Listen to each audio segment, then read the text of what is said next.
Voilà.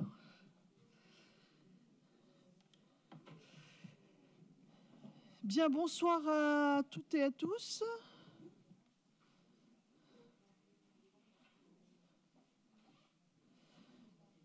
Je vous propose donc qu'on commence. On a fait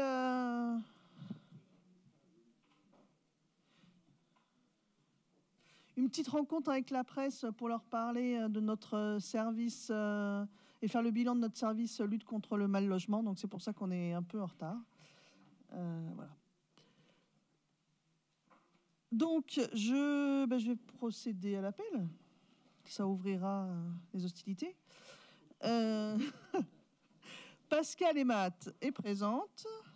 Gérard Bagnot est absent. Georges Belmont est absent. Francis Bérard est présent. Jean-Franck Blanc est excusé. Marie-Claire Borelli est présente. Christiane Bourseau est excusée. Nadia Bridou-Michel est présente. Jean-Paul Brun est présent. Mathieu Caillot est présent. Michael Chamard est présent. Catherine Coupeau est excusée. Michael Courceau est présent. Laurence Daran présente. Olivier Famel présent. Michael Fuseau présent. Bruno Gravino est absent. Sylvain Guinaudy est présent. Valérie Guinaudy présente. Sandrine Hernandez est présente. Cher Janet est présent. Célia Jolivet a donné pouvoir à José Lagabar. Pierre Joly a donné pouvoir à Alain Tabonne. José Lagabar est donc présent. Véronique Laveau est présente. Sylvie Louba est présente. Christophe Martial est présent. Célia Moncienne présente. Vanessa Pasquet est présente. Laurence Pérou est présente. Stéphane Pinston est présent également. Patrice Potier est présent. Éric Pouchard n'est pas là, je ne sais pas. Vincent Poux est présent. Jean-Pierre Suberville est présent. Alain Tabonne est présent. Et Roger Taris est présent.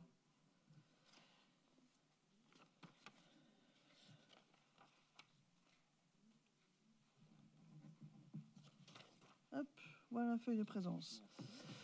Il faut que nous désignions un secrétaire de séance qui se propose avec une signature électronique. Célia ? Oui. Allez. Est-ce qu'il y a des objections à ce que ce soit Célia qui soit secrétaire de séance aujourd'hui? Non. Eh bien, écoutez, Célia, merci. Vous avez reçu le procès-verbal de la séance du 31 janvier. Est-ce qu'il y a des remarques ou des observations sur ce procès-verbal? Non. Donc, je vous propose de l'adopter. Est-ce qu'il y a des abstentions? Des votes contre?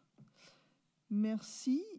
Je vais passer la parole au vice-président en charge des ressources humaines et des finances, mais là plutôt sur le volet ressources humaines, puisqu'il n'y a pas de délibération de finances pour ce conseil, donc il se contentera des ressources humaines.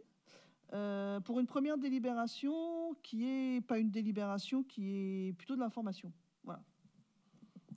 Alors, comme j'ai en charge les chiffres et les lettres, aujourd'hui, ça sera les lettres. Une délibération sur l'organigramme qui est une délibération un petit peu particulière parce qu'elle vous propose d'annuler la précédente et de dire, parce que c'est le cadre réglementaire, de dire que l'organigramme n'a pas besoin d'être adopté en conseil, en l'occurrence en conseil communautaire. Il appartient à ce qu'il soit présenté en CST. C'est le sens de cette délibération. On aurait pu se contenter de la présenter ainsi. On est allé au-delà, puisqu'on vous propose de vous présenter en point d'information. Il n'amènera pas une délibération en tant que telle, l'organigramme de la communauté de communes. Rappelez quand même le sens de l'organigramme, et à mon avis, il en a deux. Il en a un qui est l'aspect très hiérarchique des choses, et quoi qu'on en dise dans nos organisations, ça a quand même encore du sens, même si je suis de ceux qui pensent qu'il faut les aplatir de plus en plus pour mettre de plus en plus en responsabilité chacun d'entre nous. Mais c'est aussi un outil de management qui permet de faire fonctionner la communauté de communes. En l'occurrence, dans sa configuration telle qui vous est présentée, il a été orienté en termes avec une porte d'entrée qui est service à la population au sens large, sans rentrer dans le détail. Donc on a bien une entrée service à la population avec l'organigramme qui va bien pour rendre le service auprès de la population. Et après, on a le déploiement en termes d'organisation de service. Donc dans aucun organigramme qui est mis devant la place publique, vous avez des noms, hein, on n'est pas autorisé à le faire. Derrière chacun des services ou des fonctions, vous avez un certain nombre d'agents avec des noms, avec des grades et avec des missions, bien évidemment. Voilà comment il a été proposé et comment on vous le présente aujourd'hui. Donc on retrouve un certain nombre, la totalité des services. Donc vous avez un des services culture, le service jeunesse, sport, vie associative, le service petite enfance. Quand je dis le service, c'est service à la population. Hein. C'est pas la notion de service en termes fonctionnels du terme. Enfance, accompagnement et solidarité, régie alimentaire. C'est une petite particularité en ce moment. Peut-être qu'à terme, quand ça bougera, ça sera réintégré autrement au sein de l'organigramme. La partie habitat, la partie tourisme et la partie numérique. Et ensuite, sur les fonctions, on déploie les moyens humains pour qu'on puisse remplir les missions qui sont présentées. Et on a essayé de détailler dans chacun des services à la population l'organisation en termes de structure. Voilà, et puis on converge vers, au bout du bout, la direction générale et l'autorité territoriale, parce qu'il ne faut pas oublier aussi qu'au bout du bout, il y a aussi l'autorité territoriale. Hein, c'est l'autorité territoriale qui nomme, c'est l'autorité territoriale qui décide, et donc en l'occurrence la présidente. Voilà, en tout cas, le sens de la délibération qui vous est présentée, c'est de procéder à l'annulation de la délibération qui adoptait l'organigramme, de dire que l'organigramme n'a plus lieu d'être adopté en conseil communautaire et que c'est bien de la compétence du CST en la matière. Vous dire qu'en l'état, il a été, comme ça, je n'aurai pas l'occasion de le redire, l'ensemble des délibérations RH qu'on vous présente a fait l'objet d'une présentation en CST et qui a donné un avis favorable sur l'ensemble des délibérations que l'on a ce soir. Voilà, pour faire vite, concis et simple. Et s'il y a des questions, je réponds à vos questions.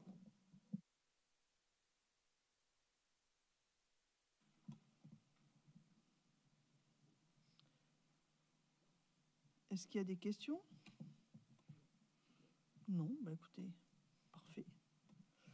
Donc, je vous propose donc de délibérer pour abroger la délibération qu'on avait prise donc en 2020 et de préciser que du coup maintenant l'organigramme fera l'objet d'une validation en CST. Est-ce qu'il y a des votes contre? Des abstentions? Merci. Le sujet de la protection sociale complémentaire qui va nous tenir en haleine, je pense, à peu près toute l'année. C'est la première pierre à notre édifice. On verra si on arrive à construire la maison dans les délais et si surtout on nous donne les moyens de le faire, parce que c'est pas qu'on traîne sur le sujet, mais pour l'instant, les déclinaisons réglementaires n'ont pas été produites pour nous permettre d'avancer correctement sur le sujet. Alors c'est un poil pointu, je vais essayer d'être le plus clair possible, et si je ne le suis pas et qu'il y a besoin de compléter, Élise me soufflera dans l'oreillette. Contrairement au monde de l'entreprise, au service privé, les collectivités n'ont pas d'obligation de participer au système de prévoyance, pour faire simple, au maintien de salaire, et à la prévoyance au risque santé. Je dis bien, elles n'ont pas d'obligation. Certaines collectivités, et au sein de G3C, il y a des communes qui ont déjà fait le choix d'abonder, d'aider leurs agents sur le risque santé ou sur le risque prévoyance, mais ce n'est pas une obligation. Le législateur dit qu'à échéance 2025 sur le risque prévoyance, il faudra que les collectivités y participent, et échéance 2026, il en sera de même sur le régime santé.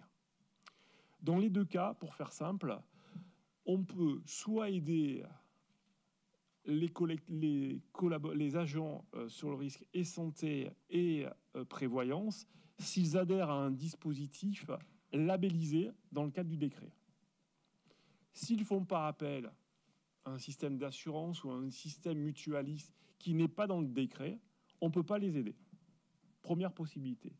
Deuxième possibilité, c'est de concourir à choisir un système qui couvre la santé, qui couvre la prévoyance, et de ce fait, l'agent a l'obligation d'adhérer à ce qui a été retenu. Aujourd'hui, ce n'est pas très clair de savoir comment ça va se passer. Est-ce qu'il y aura l'obligation de souscrire un contrat santé et un contrat prévoyance, ou est-ce qu'il y aura toujours la liberté de pouvoir adhérer à un dispositif labellisé? C'est toujours en discussion auprès du ministère. Pour autant, le centre de gestion prépare à l'avenir et a sollicité les collectivités pour savoir si on pourrait adhérer à un dispositif mutualisé à l'échelle girondine. Le sens de la délibération, c'est de dire allons-y, sans pour autant être trop engagé à la matière, et de préserver l'avenir suivant ce qui sera décidé au niveau national. Voilà, c'est ça le sens de cette délibération. C'est pas de dire on va adhérer, c'est de dire on est candidat pour pouvoir y adhérer, et suivant comment ça va se passer, on prendra les décisions le moment venu. Vous dire que cette discussion-là, dans cette forme-là, mais un petit peu plus aboutie, on l'a aussi eu en CST, en portant une attention sur deux choses, et en vieillissant, je vous le fais partager. À 20 ans, on se sent immortel. Je n'ai pas besoin d'être couvert sur la santé, je suis rarement malade. Il m'arrivera rien, pas d'accident de la vie, etc. Ça, c'est quand on a 20 ans. Quand on a 50 balais comme moi, on se dit, oups, il faut peut-être être plus vigilant. Et on aspire à ce que nos agents soient beaucoup plus vigilants en leur expliquant que le maintien de salaire, parce qu'on a un accident de la vie, je dis bien un accident de la vie, pas un accident professionnel, parce que dans le cas de l'accident de travail ou de la longue maladie, ça c'est effectivement couvert, mais je me casse une jambe en descendant du trottoir et je suis immobilisé pendant 6 mois parce que ça peut être grave, le maintien de salaire, si vous n'avez pas un système de prévoyance, vous tombez en demi-traitement. Et donc ça peut avoir des conséquences relativement importantes. Sur le risque santé, la notion de mutuelle, ça peut aussi avoir beaucoup d'importance. Donc on va engager un véritable travail, je vais presque dire participatif, avec nos agents pour qu'ils soient bien orientés de ce qui va se passer dans l'avenir, qu'on puisse les sensibiliser au sujet aussi en termes d'une forme de sécurité à avoir à la fois sur la prévoyance et sur la santé. Donc on va aussi engager ce travail-là avec l'ensemble des agents du SMICVAL. Le service RH et le directeur va... J'ai dit quoi? Pardon. Une faiblesse. La communauté de communes. Au SMICVAL, on aide déjà sur le régime labellisé. Mais Val-de-Virvé aide déjà aussi sur le régime labellisé. Mais chacun fait les choix qu'il veut. Et on n'est pas là ici pour dire c'est mieux ailleurs que voilà. Voilà. En tout cas, on connaît l'échéance 2025, 2026. Il faut qu'on prépare l'avenir. On vous propose de délibérer pour dire au centre de gestion, nous, on peut aller dans un dispositif commun et on attendra de savoir comment ça va se décanter avec le temps.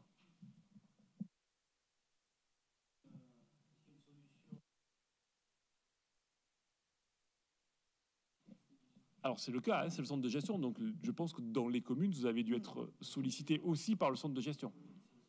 Oui.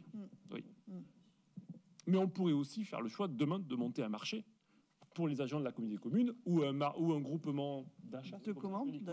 Groupement d'achat sur le système. Voilà, on aura ça à voir. En tout cas, on dit qu'on perd, mais pas trop d'énergie en attendant de voir, et on va plutôt au centre de gestion pour l'instant.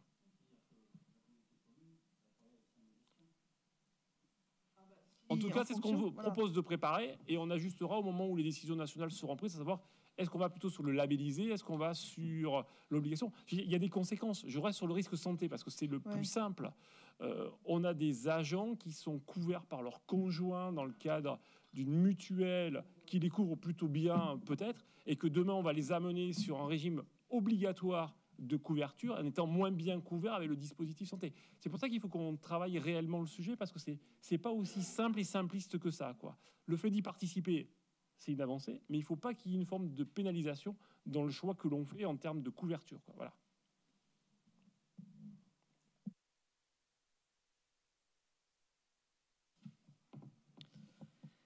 Est-ce qu'il y a d'autres questions?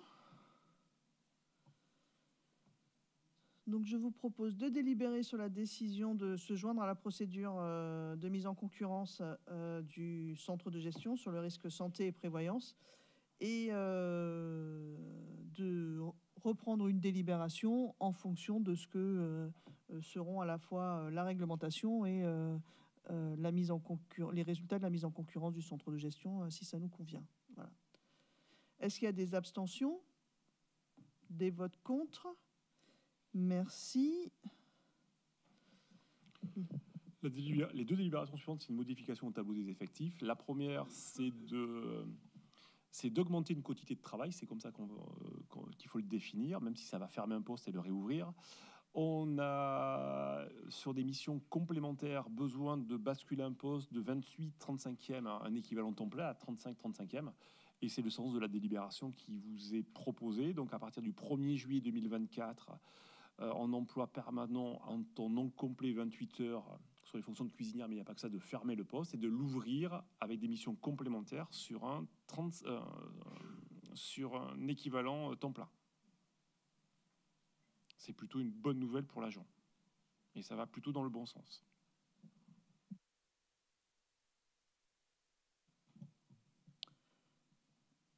Est-ce qu'il y a des questions? Donc, on va voter sur la suppression, la création. Est-ce qu'il y a des votes contre?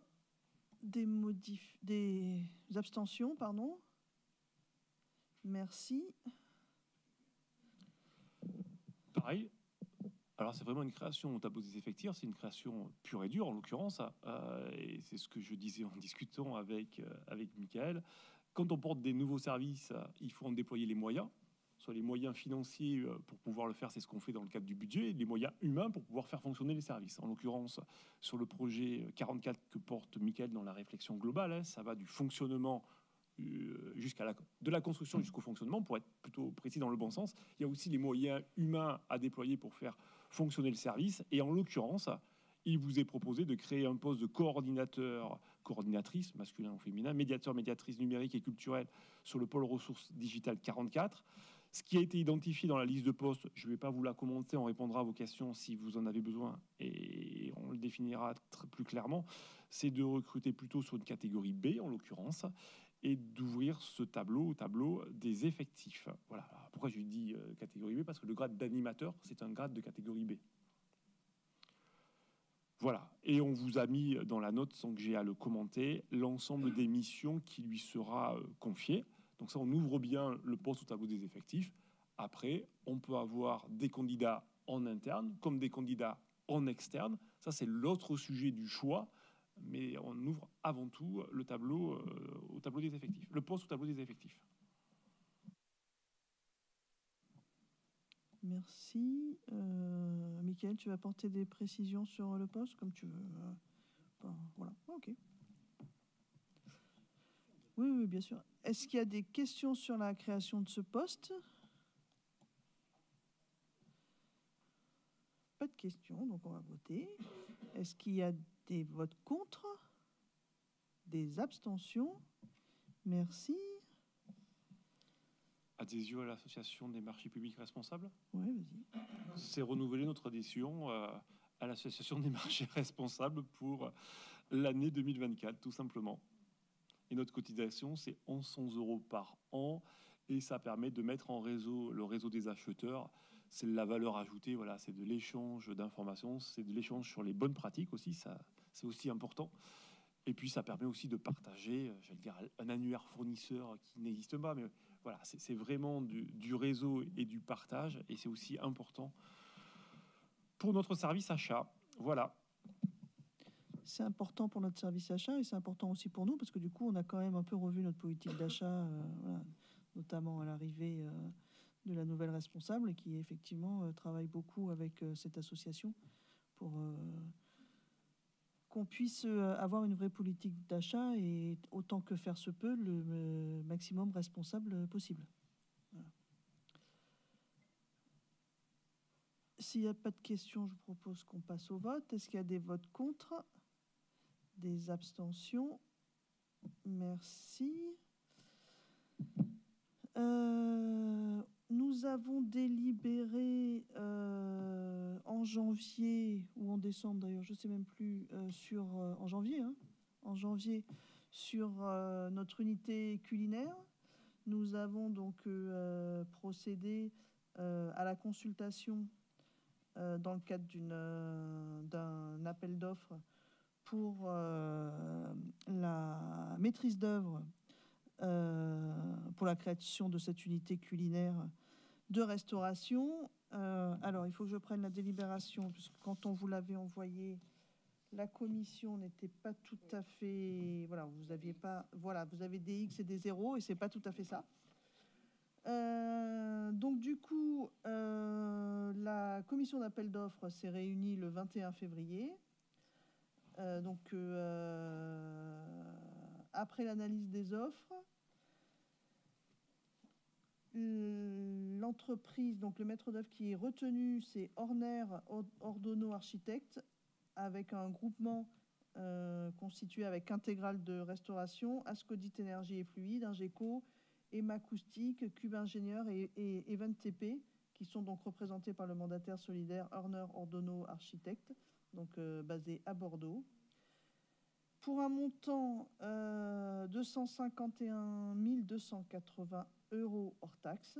Et donc, voilà, il faut 151 280 €. Et donc, il s'agit de m'autoriser à signer les marchés. Ça représente quoi en pourcentage avec les autres? Il me semble que c'était 6 ou 7 6 6, hein, c'est ça, 6%. 6%. Voilà. Après, l'architecte en soi, ça ne demande pas un trait architectural particulier, parce que voilà, mais c'est la conception, il y a un gros travail sur les fluides, et voilà, donc voilà, exactement, sur la qualité de l'air. Donc, c'est surtout les entreprises qui accompagnent l'architecte qui sont importantes sur le sujet. Voilà. Est-ce qu'il y a d'autres questions? Donc, on va passer au vote. Est-ce qu'il y a des votes contre? Des abstentions?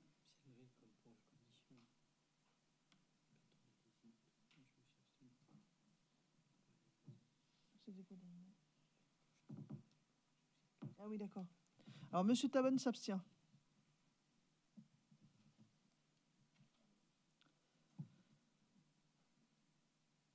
Donc, il n'y a pas de vote contre. Donc, la délibération est adoptée. Monsieur Tabonne, je vous laisse présenter le report du pacte de préférence. Oui, on l'a abordé à plusieurs reprises, ce pacte de préférence. Donc, il revient devant le Conseil communautaire pour un vote pour l'attribution d'un pacte, enfin, pas pour l'attribution, pour la prorogation d'un pacte de préférence à destination de Monsieur Boilin et Madame Sylvain. C'est les propriétaires de l'hôtel. Donc, on avait délibéré en mars 2021 à ce sujet, et nous devons nous positionner aujourd'hui pour une extension à travers cet acte de préférence. Donc, la délibération octroyant un pacte de préférence à Monsieur Boilin et à Madame Sylvain portant sur un terrain d'une superficie d'environ de 4155 mètres carrés, situé derrière le premier hôtel implanté.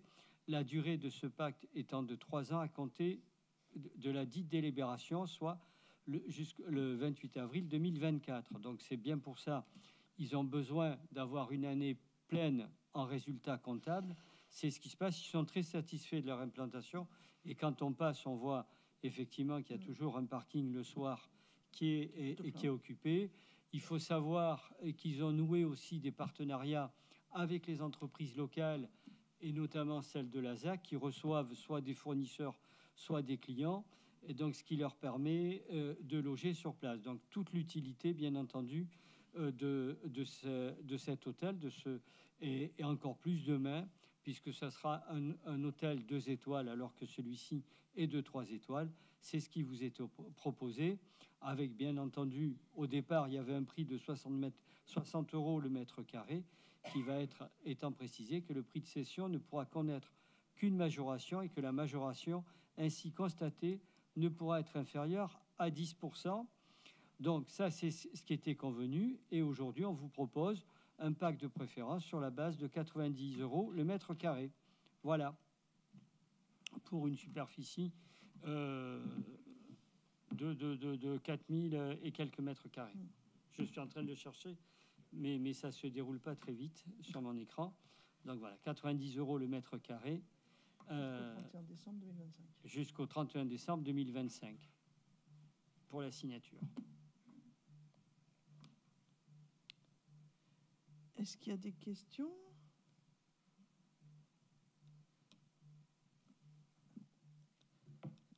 Je ne sais pas qui c'est qui sonne, mais il y a quelqu'un qui sonne.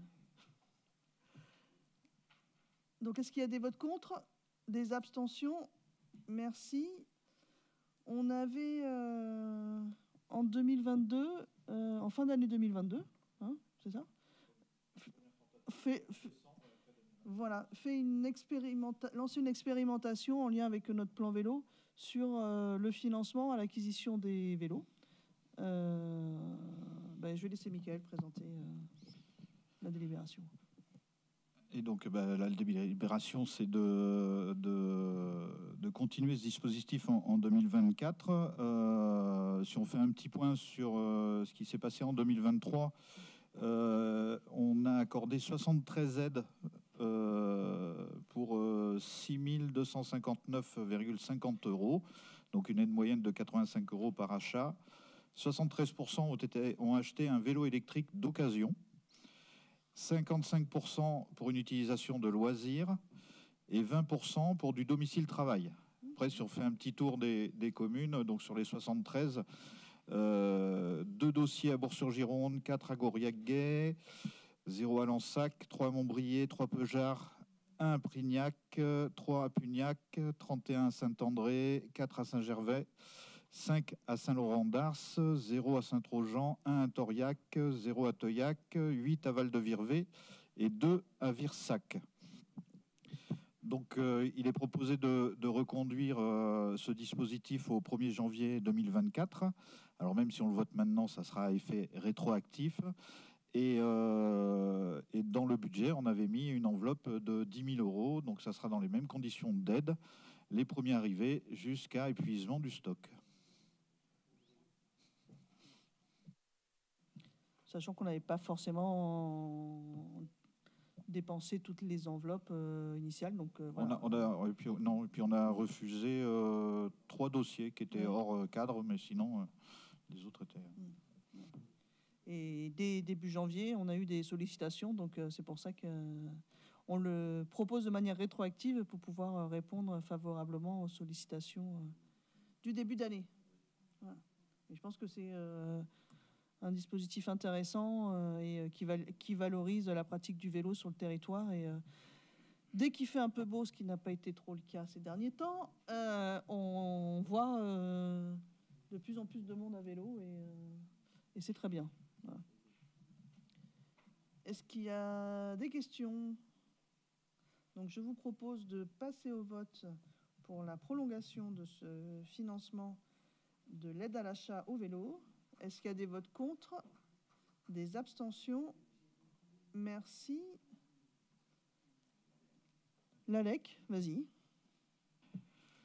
Donc là, c'est de faire un avenant pour prolonger la convention que nous avons avec l'ALEC jusqu'au 31 décembre 2024. Donc, pour rappel, dans le cadre du plan climat, la communauté de communes adhère pour toutes les communes à l'ALEC et nous avions pris l'engagement de financer au minimum une journée par commune, ça c'est ce qu'on a fait dès le début, de diagnostic, soit sur de l'implantation photovoltaïque, soit sur de la réhabilitation énergétique des bâtiments.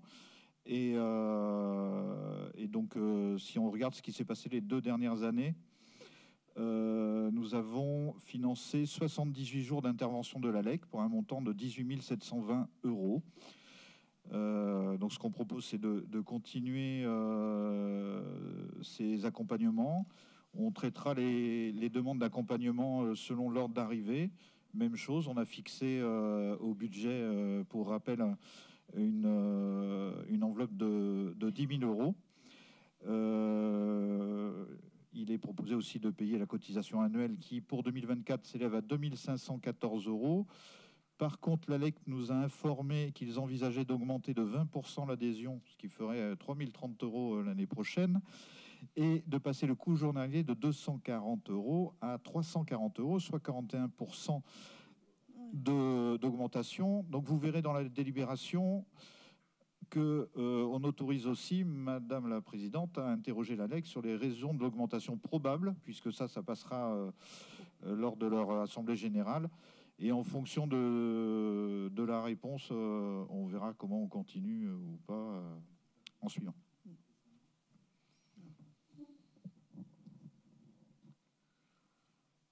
En tout cas, n'oubliez pas sur les communes, si vous avez des besoins d'accompagnement sur l'amélioration énergétique de vos bâtiments, de solliciter la communauté de communes pour bénéficier de cet accompagnement de l'ALEC qui est vraiment intéressant, quoi. Donc, ne vous privez pas de nous solliciter.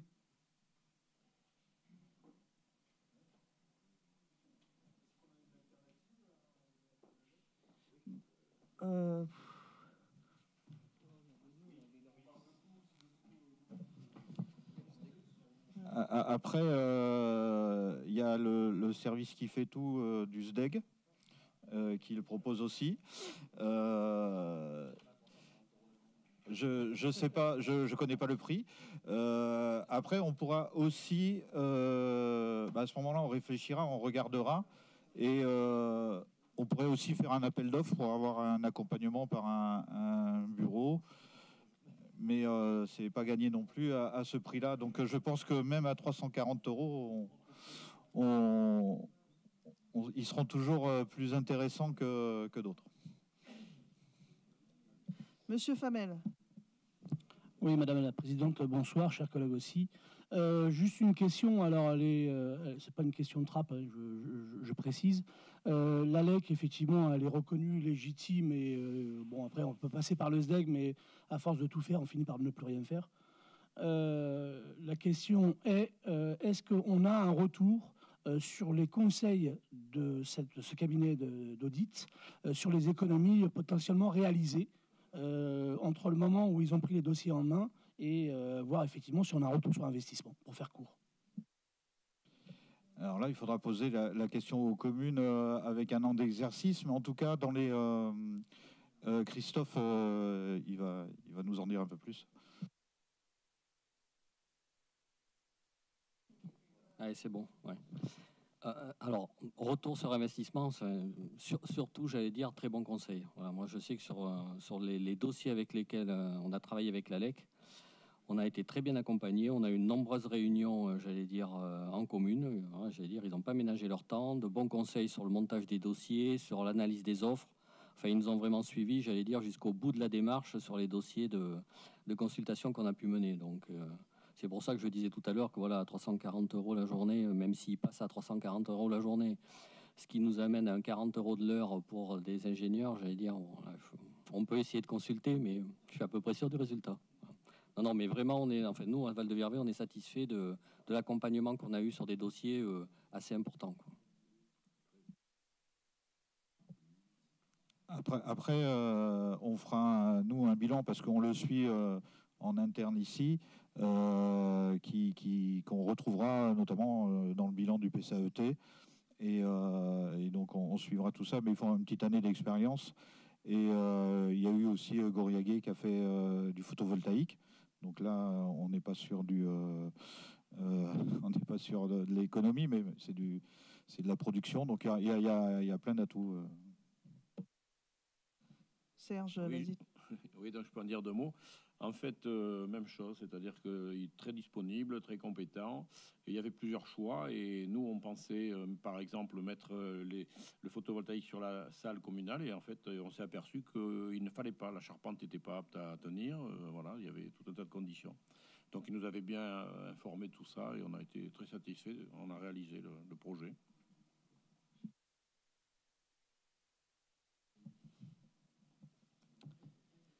Bien. S'il n'y a pas d'autres questions, je vous propose qu'on valide la délibération de poursuite avec l'ALEC suivant les conditions qui vous ont été présentées. Est-ce qu'il y a des votes contre? Des abstentions? Merci. La modification des statuts du syndicat de gestion des bassins versants du Moron, du Blayais, de la Viervée, de la Renaudière. Oui, ouais, vas-y.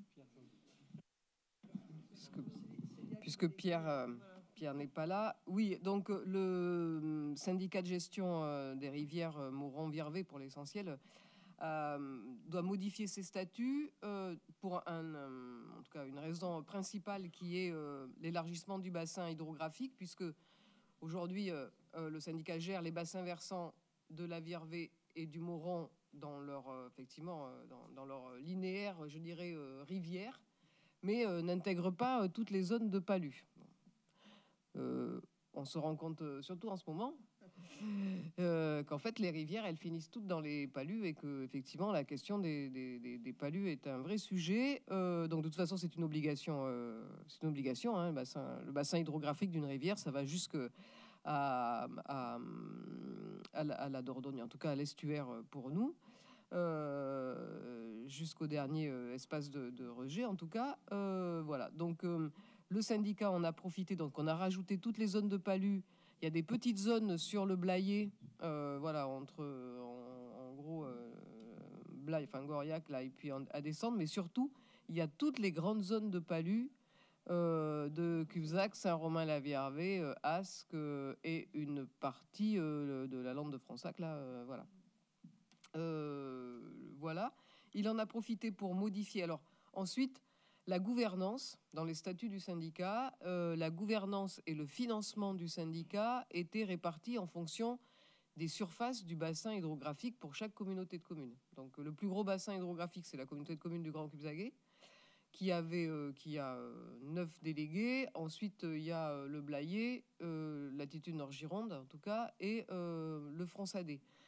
Avec l'intégration des palus, du coup, le troisième bassin hydrographique, ça devient le Fronsadais et plus LNG, enfin en tout cas un peu moins. LNG perd des surfaces, le Fronsadais en gagne, en gros. Ça va changer la contribution de chaque communauté de communes. Ça devrait changer effectivement ensuite la gouvernance. Les présidents de conseils communautaires, en tout cas, ont souhaité qu'on reste jusqu'à la fin du mandat comme ça. C'est déjà un peu compliqué, voilà, pour pas tout modifier. LNG perdait un délégué, le Fronsadais en gagnait un, mais bon, ça, voilà. Donc, on a convenu que sur la gouvernance, voilà, à la demande des représentants et des communautés de communes, on ne touche à rien. Par contre, voilà. Le syndicat en a profité aussi pour bien indiquer, préciser toutes les communes qui étaient concernées par le bassin hydrographique, hein, sachant que des fois, c'est pas toute la commune, mais qu'une partie de la commune qui est concernée par un bassin hydrographique de rivière ou de cours d'eau affluent de la rivière. Il en a profité pour ajouter effectivement la possibilité pour le syndicat, dans le cadre d'une convention et dans la limite de ses compétences, d'apporter des prestations aux communes au titre de conseil ou d'animation, voilà. Et aujourd'hui, ils font beaucoup d'animation et d'éducation à la biodiversité. Voilà. En tout cas, un certain nombre de prestations à la carte, on va dire, sous convention et dans la limite des compétences du syndicat, parce que le syndicat peut pas se substituer aussi à des maîtrises d'ouvrage, voilà. Pour l'essentiel, voilà, je crois que j'ai rien oublié. J'ai pas repris tout le... Voilà, vous avez une carte, je crois, il y a une carte, voilà, avec les zones blanches, hein, donc on voit bien que sur le Grand Cubzaguais et le Fronsadais, c'est là qu'il y a les plus grandes zones de palud. Voilà, et si j'oublie, première Premier item, en tout cas, premier article, c'est le changement, parce que pour faire plaisir à tout le monde, au départ, quand on a créé le syndicat, on a dit Moron, Virvé, Renaudière, pour que toutes les rivières soient bien, en tout cas, identifiées et dénommées. Voilà, c'était un petit peu épidermique au début. Aujourd'hui, tout le monde l'appelle le syndicat du Mouron, et personne ne dit jamais syndicat du Mouron, Renaudière, Mango, etc. Donc, il est proposé de l'appeler syndicat du Mouron. Voilà, c'est aujourd'hui. Voilà, peut-être que si Patrice veut rajouter quelque chose. Non, mais pour les ASA, qu'est-ce qui se passe? Pour les ASA, ça change rien. Les ASA existent, elles existent et elles entretiennent, elles, certains équipements, notamment système d'endiguement, certains ouvrages, certains, comme n'importe quel, enfin en tout cas quelqu'un qui a un cours d'eau comme ça sur son domaine privé, ne doit pas le combler, entraver le cours d'eau, ne peut pas, enfin voilà, ils ont les mêmes obligations, ils doivent entretenir leur fossé, comme voilà, ça ne change, enfin en tout cas ça ne change rien. Par contre, le syndicat de gestion a l'obligation effectivement de vérifier la bonne gestion des rivières et donc jusque à l'exutoire, c'est-à-dire à l'estuaire, et de vérifier que effectivement les propriétaires privés et notamment les ASA qui en ont la gestion parfois, que leur gestion n'entrave pas la réglementation ou soit pas contraire à la réglementation et au bon état écologique des rivières. Enfin voilà. Donc et concernant les ouvrages sur digue, puisque ça fait partie de la loi PI. Oui. Donc ça c'est nous qui devons, donc c'est le syndicat qui doit en avoir la non. gestion. Alors, ça c'est toujours ouais, enfin, le syndicat, il gère la rivière, le bon écoulement des eaux, oui. la qualité écologique et la qualité des eaux, etc. Pour gérer le bon entretien, de toute façon, il est sous contrainte. Hein. En gros, c'est l'agence de l'eau qui lui explique ce qu'il doit faire et comment il doit le faire. Voilà, donc à chaque fois, il y a un diagnostic. Après, il y a des prescriptions d'entretien. Quand on fait les entretiens, si on veut enlever un désableur, etc., déjà, il faut demander l'autorisation, c'est tout un dossier. Enfin, c'est très complexe, la gestion d'une rivière. C'est très normé. Voilà. Non, mais je parle juste au niveau de la palue. Les ouvrages qui sont dans les palus, les pelles, etc., eux appartiennent à ce qu'on appelle un système d'endiguement. C'est-à-dire un truc qui contenait l'eau. Aujourd'hui, cette compétence, elle est déléguée aux communautés de communes qui avaient le choix, à un moment donné, enfin en tout cas qui avaient le pouvoir de décider s'ils classaient ces équipements au titre d'équipements publics collectifs, équipements de la communauté de communes, et on aurait la charge de l'entretien et de la gestion par la suite, c'est toute l'étude qui a été présentée, soit de ne pas les classer et de dire ce sont des équipements qui existent aujourd'hui, qui sont dans le domaine privé, qui souvent ne sont même pas classés, voilà, et qui ne deviennent pas des équipements. Ce que dit la loi, c'est que des digues, soit elles sont publiques, soit elles n'existent pas. Voilà. Donc une digue privée, à part au Cap Ferré, puisque la loi vient de la reconnaître, en tout cas, voilà, à part au Cap Ferré, une digue privée, ça n'existe pas, et on attend que l'État confirme qu'une digue privée ou un système de protection d'une propriété privée n'existe plus et qu'un propriétaire privé ne peut plus entretenir un système de protection dans son domaine privé. Ça, pour l'instant, on ne le sait pas. Mais en tout cas, ce qu'a choisi, c'est ce qu'on a expliqué, hein, la communauté de communes a choisi de ne pas faire de ces équipements. Voilà.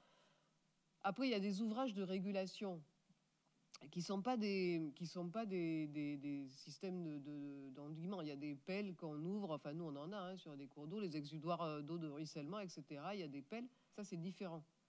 Donc voilà, parfois il est légère. Mais du coup, c'est la gestion du pluvial. On n'est pas dans la gestion du cours d'eau.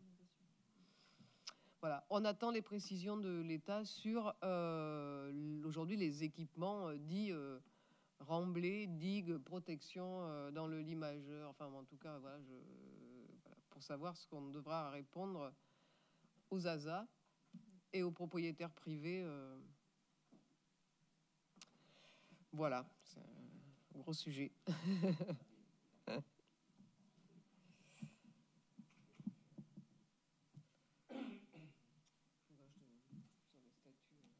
Voilà Voilà sur les statuts du syndicat. S'il n'y a pas de questions supplémentaires, je vous propose qu'on passe au vote. Est-ce qu'il y a des abstentions, des votes contre? Merci. Véronique, je te laisse présenter l'adhésion à l'Union départementale des CCAS-CIAS. Oui, merci Madame la Présidente. Effectivement, cette délibération concerne donc l'adhésion auprès de l'Union départementale des CCAS-CIAS de la Gironde pour le fonctionnement de l'association et aussi pour aider le SIAS. Depuis sa création, cela va nous permettre d'adhérer à un réseau donc des CCAS et CIAS pour nous permettre d'y être intégrés, d'avoir les informations nécessaires pour l'avancée et la construction de ce nouveau service. Donc, depuis, dans la délibération, on rappelle l'avancée des travaux depuis 2020 et la volonté de créer ce SIAS, pardon.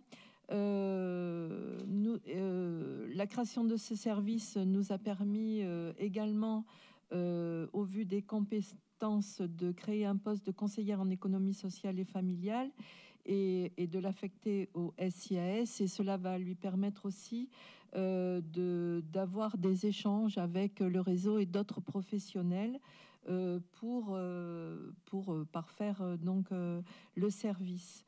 L'adhésion est d'un montant de 1 428 € pour l'année 2024. Cette union départementale a depuis 2018 un personnel permanent pour justement aider tous les CCAS et les CIAS. Voilà, et donc on vous propose de délibérer, de donner un avis favorable à cette adhésion, de prévoir les crédits budgétaires nécessaires et d'autoriser Madame la Présidente à signer tout document relatif à cette adhésion.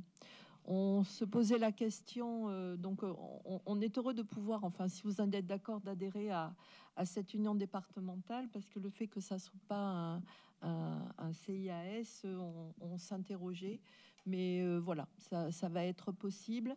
Et de rappeler que le 7, donc c'est demain matin, il y a une réunion en Haute-Gironde, à Bourg-sur-Gironde, justement. L'UD est en train d'organiser des réunions de territoire pour faire connaissance et partager avec tous les CCS et CIAS. Voilà, donc c'est demain matin à Bourg-sur-Gironde. Donc j'y serai avec Émilie. Très bien. Merci. Est-ce qu'il y a des questions? Donc je vous propose qu'on vote sur l'adhésion à l'Union départementale des CCAS-CIAS. Est-ce qu'il y a des votes contre? Des abstentions? Merci. Au mois de juin, me semble-t-il, on avait reçu Mélissa Maté qui était venue nous présenter le contrat local de santé de la Haute-Gironde. Le contrat local, donc c'était un premier contrat local qui s'est terminé l'année dernière. Depuis, l'ensemble des partenaires qui travaillent sur l'offre de santé a continué à travailler pour arriver à ce deuxième contrat local de santé à l'échelle de la Haute-Gironde. Je vais laisser Véronique le présenter, mais juste rappeler quand même que l'objectif à travers ce contrat local de santé, c'est bien de réduire les inégalités sociales et territoriales de santé en mettant en œuvre des solutions partagées, co-construites pour améliorer l'offre de santé de proximité. Voilà, si vous avez eu le temps de regarder le document de la convention, il y a quand même, au moins sur le diagnostic, des sujets assez éclairants. Voilà, avec effectivement une surmortalité par rapport à d'autres territoires des hommes de plus de 65 ans, une prévalence du suicide aussi chez les hommes assez importante, un taux d'allocation d'enfants handicapés qui est aussi plus important que la moyenne départementale. Voilà, il y a énormément de sujets qui sont identifiés. Voilà, donc il me semble qu'à notre échelle, il faut qu'on participe à l'amélioration de l'offre et de la qualité de soins sur la Haute-Gironde et particulièrement dans le Grand Cubzaguais, qu'on soit en capacité de pouvoir proposer aux personnes éloignées du soin un parcours de santé qui leur permette d'accéder. Et bien entendu, et c'est un sujet essentiel, mettre en œuvre toutes les préventions possibles pour éviter d'arriver à ces taux et à cette situation sanitaire sur le territoire qui est pour certains très dégradée, que ce soit donc pour les enfants, que ce soit aussi sur les conduites addictives, notamment des jeunes. Voilà, donc il y a énormément de choses dans ce contrat local de santé. Et moi, je suis ravie qu'on puisse le poursuivre et continuer à travailler tous ensemble sur le sujet. Voilà, Véronique, je te laisse le présenter peut-être un peu plus en détail. Oui, bah tu as dit une grande partie. C'est vrai que notre participation à ce contrat local de santé est très important. Rappelez que le mois prochain sera signé le nouveau contrat de 2024-2029, début avril. Donc, effectivement, notre participation financière est importante. Et je rappelais aussi à la commission Action sociale il y a 2 semaines que la participation des élus, donc de la commission et autres, est aussi important, justement pour participer à ces groupes de travail. Déjà pour se rendre compte de l'immensité de travail à faire concernant la santé, l'accès aux droits, les enfants, les personnes âgées, les victimes de violences faites aux femmes.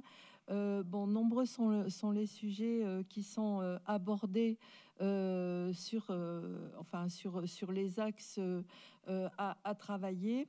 Donc voilà, moi j'incite fortement les élus avec les professionnels à participer pour avancer. Et donc voilà, on a la chance d'avoir ce contrat local de santé sur le territoire. Donc il faut s'en servir, il faut y participer. Dans la convention, il doit y avoir aussi le nombre de partenaires qui est aussi très important. Donc voilà, il nous faut et participer financièrement et concrètement. Les réunions, on sont faites en Haute-Gironde très régulièrement. Il y a plusieurs thématiques, donc il y a quand même le choix suivant les aspirations des uns et des autres. Donc moi, j'insiste fortement sur la participation des élus à ces groupes de travail. Et juste, j'ai oublié de préciser que ce nouveau contrat local de santé, il intègre une nouvelle thématique qui est la santé environnementale. Et je pense que sur le territoire, c'est aussi important. Voilà, donc, et qui intègre bien entendu tout le travail qui peut être fait dans le cadre du cépage avec les agriculteurs. Voilà, il y a toute une série d'actions qui est envisagée dans le cadre de cette santé environnementale. Et je pense que sur le territoire, c'est un sujet important. Oui, juste préciser que la signature du prochain contrat aura lieu à Blaye, à l'hôpital, le 2 avril prochain. Tout à fait, si vous m'autorisez à le signer.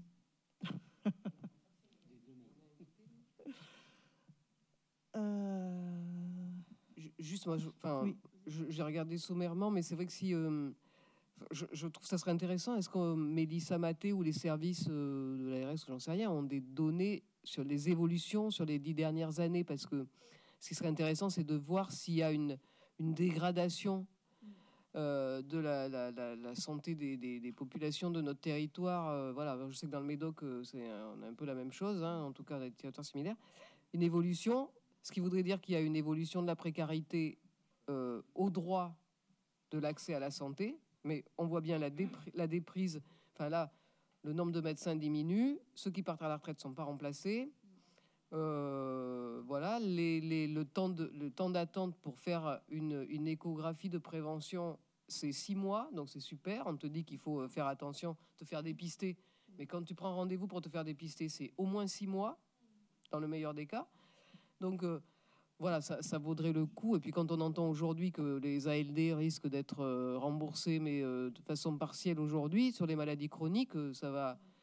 Bonjour, l'augmentation de la précarité, c'est-à-dire que les gens qui sont malades vont être encore plus pauvres et malades que... Voilà, donc, sur notre territoire, l'impact sera important.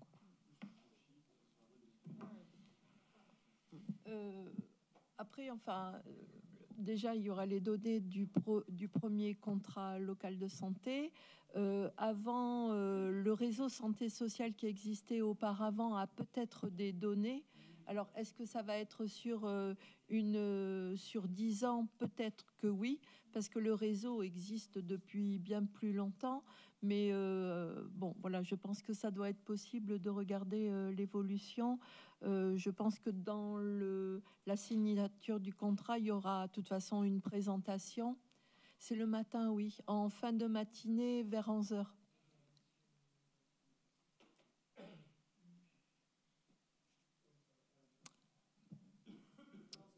Bon, donc voilà. Bon, je pense que lors de la présentation, il y aura quelques données justement sur l'évolution ou la dégradation de... C'est ça. De toute façon, comme elle était venue l'année dernière au mois de juin, enfin, elle vient tous les ans nous présenter, effectivement, comme vous l'avez remarqué, hein, le financement de la communauté de communes, c'est 12 000 et quelques, je ne sais plus exactement, mais c'est de l'ordre de 12 000 euros. Donc, c'est 11 000. Voilà, donc, voilà, 11 000. Voilà, 11 250. Du coup, elle vient nous présenter tous les ans le contrat local de santé. Puis c'est bien de revenir régulièrement et mettre un focus un peu particulier sur ce sujet et que l'ensemble, effectivement, comme le disait Véronique, que l'ensemble des élus puissent s'en saisir de manière plus forte. Voilà. Donc, je vous propose de m'autoriser à signer ce contrat local de santé, s'il n'y a plus de questions. Est-ce qu'il y a des votes contre?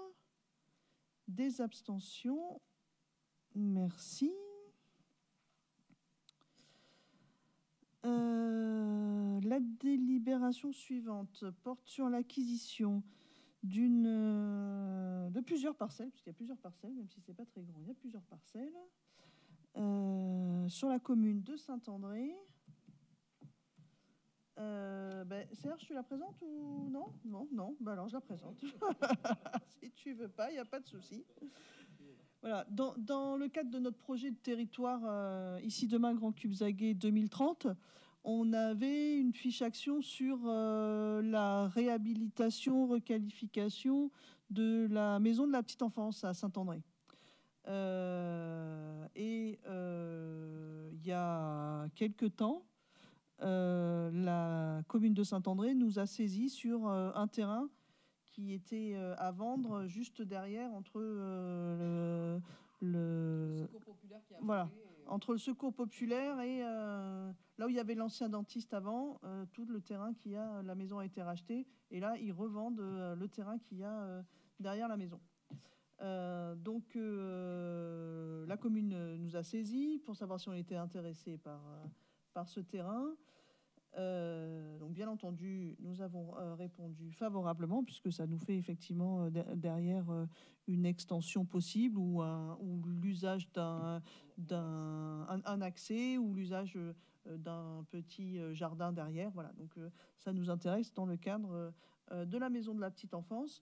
Donc la commune avait exercé son droit de préemption et donc aujourd'hui il s'agit que la communauté de communes le rachète à la commune pour un montant donc de 87 800 €. Donc c'est les parcelles 581, 582, 583. Et il faut donc que vous m'autorisiez à signer l'acte avec la commune de Saint-André, donc pour un montant de 87 800 €. Voilà. Et donc auprès du notaire Jean-Charles Bouzoni à Bordeaux.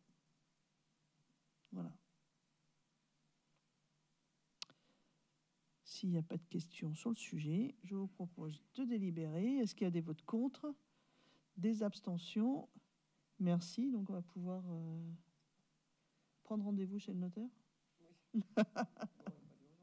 Non, il n'y a pas d'urgence, effectivement.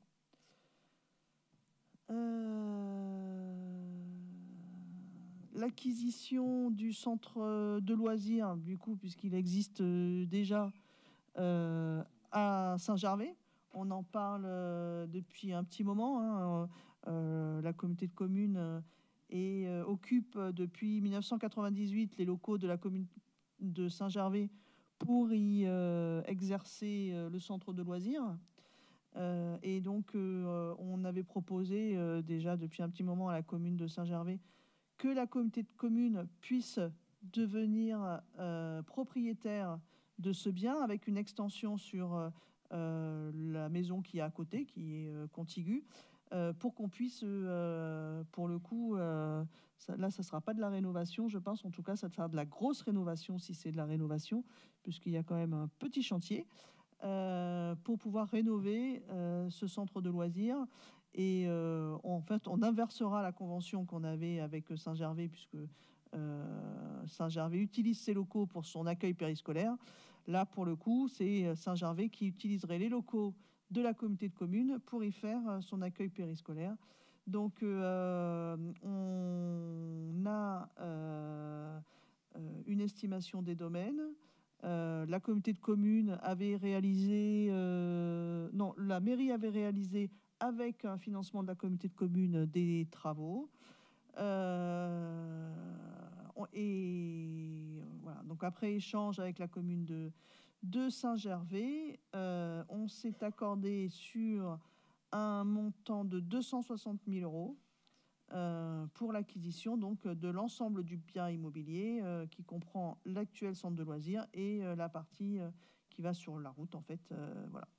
Donc il faut que vous m'autorisiez à signer les actes et il faut désigner maître Bauder Petit Spetz à Pugnac comme notaire entre la communauté de communes et la commune. Voilà. Tu ne prendras pas part au vote. Et effectivement, Vanessa aussi peut-être comme conseil. Non, pour la peine. Bon, enfin vous faites comme vous voulez. Il n'y a pas de souci, donc voilà. Est-ce qu'il y a des questions sur cette acquisition ? Ça va nous permettre de structurer un peu plus le centre de loisirs et voilà, d'en faire un outil plus attractif que ce qu'il est actuellement, sans dénigrer la commune de Saint-Gervais.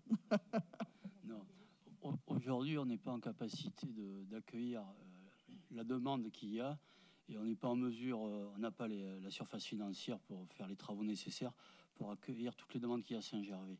Parce que stratégiquement, on est quand même relativement bien placé et je pense que c'est aussi bien comme ça. Tout à fait.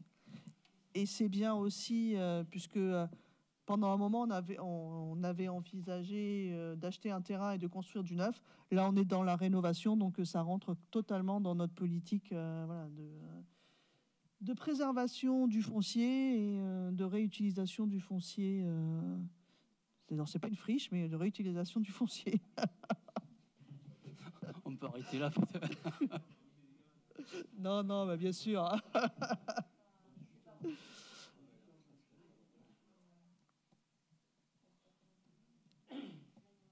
Est-ce qu'il y a des questions ?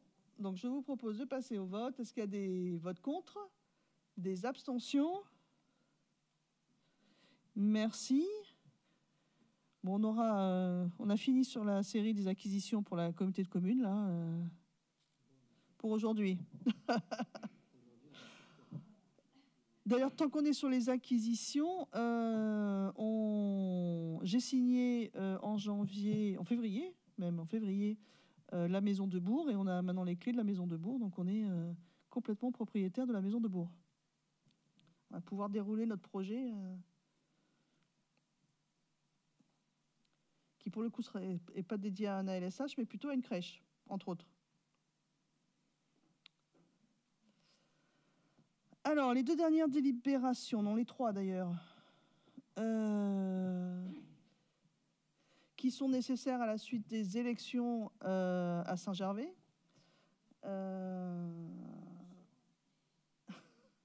J'espère que ce sera les dernières. On avait fixé à 8 le nombre de vice-présidents. Depuis le mois de décembre, on n'a plus de 8e vice-président.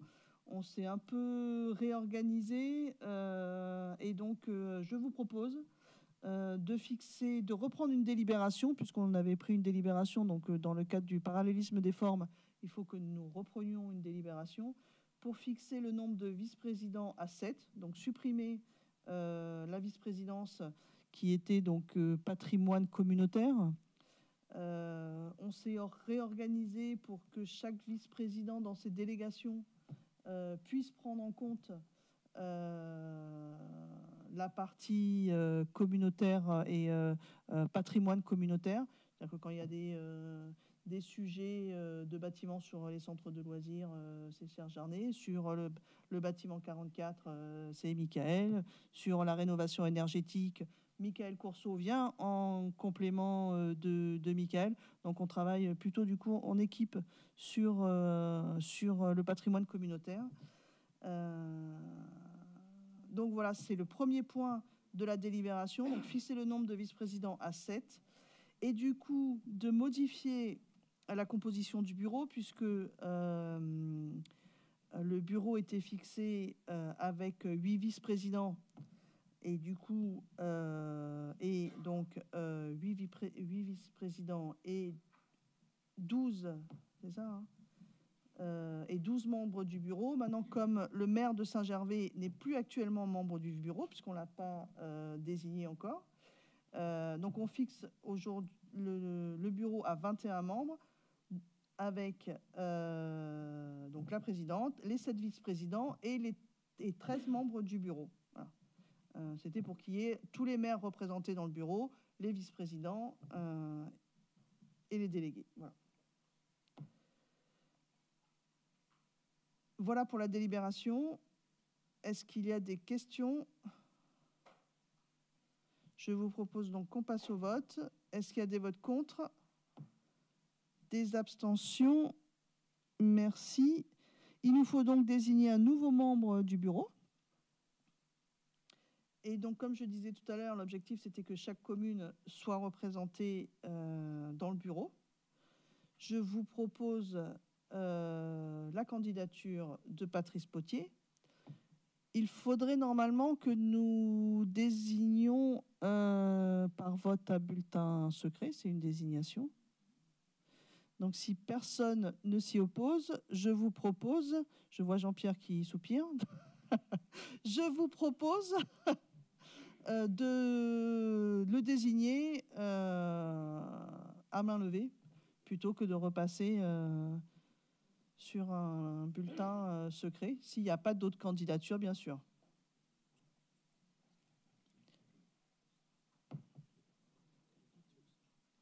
Ah oui, bah oui, si, c'est une désignation.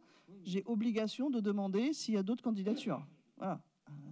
Après, le principe, c'est qu'effectivement, tous les maires soient représentés et que, voilà, non, mais... Donc, s'il n'y a pas d'autres candidatures, je vous propose donc de désigner Patrice Potier comme membre du bureau. Est-ce qu'il y a des abstentions? Des votes contre? Merci. Et la dernière délibération, alors, sur les commissions, nous avons eu 2 demandes supplémentaires pour intégrer la commission culture de Karine Triès, je ne sais pas si on dit Tri, pardon, et de Karine Martin. Alors, il y en a une avec un C, l'autre avec un K, pour intégrer également la commission culture. Voilà. Les modifications apportées aux commissions. C'est quelle commune? Il y en a une de Pugnac et Val-de-Virvé. Ben voilà, très bien. C'est très bien. S'il n'y a pas de questions, je vous propose de valider la composition des commissions. Est-ce qu'il y a des votes contre? Des abstentions? Merci. Quelques petits points. Comment parler de la commission culture?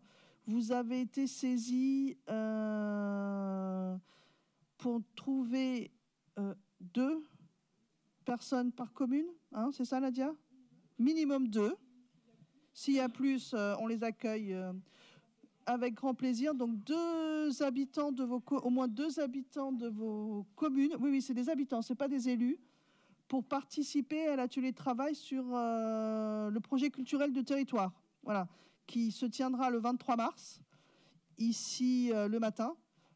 Donc on est à la recherche de participants pour venir réfléchir avec... alors il n'y aura pas d'élus sur cet atelier, donc avec les services et avec avec les étudiants de Sciences Po Bordeaux et du master d'ingénierie territoriale de l'université de Bordeaux-Montaigne, je vais y arriver, qui nous ont accompagnés aussi sur ce projet culturel de territoire. Donc on est dans une phase de concertation avec les habitants. Donc est-ce que c'est comme pour le leader, c'est-à-dire tous les participants sont partie prenante? Non, est-ce que les personnes, les habitants, les citoyens qu'on va flécher, que ce soit plutôt des publics, en tout cas des gens qui s'intéressent, qui sont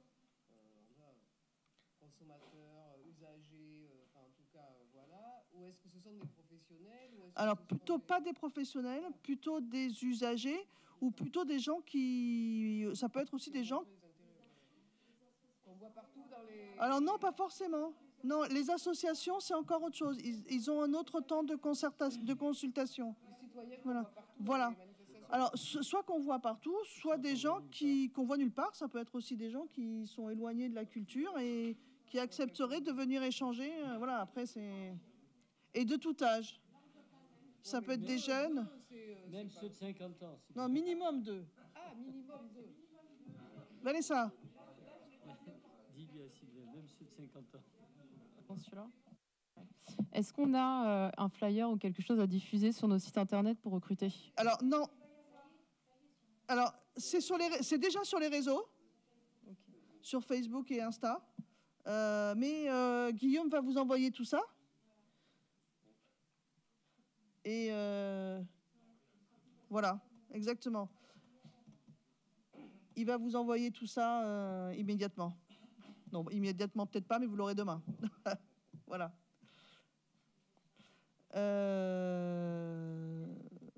Je pense qu'on a fait le tour. Est-ce que les vice-présidents ont des questions diverses? Peut-être parler de vendredi pour les retardataires? Alors, à l'initiative, merci Madame la Présidente, à l'initiative de Sandrine Hernandez, conseillère régionale, il vous a été proposé une journée participative sur le territoire dans le thème du développement économique.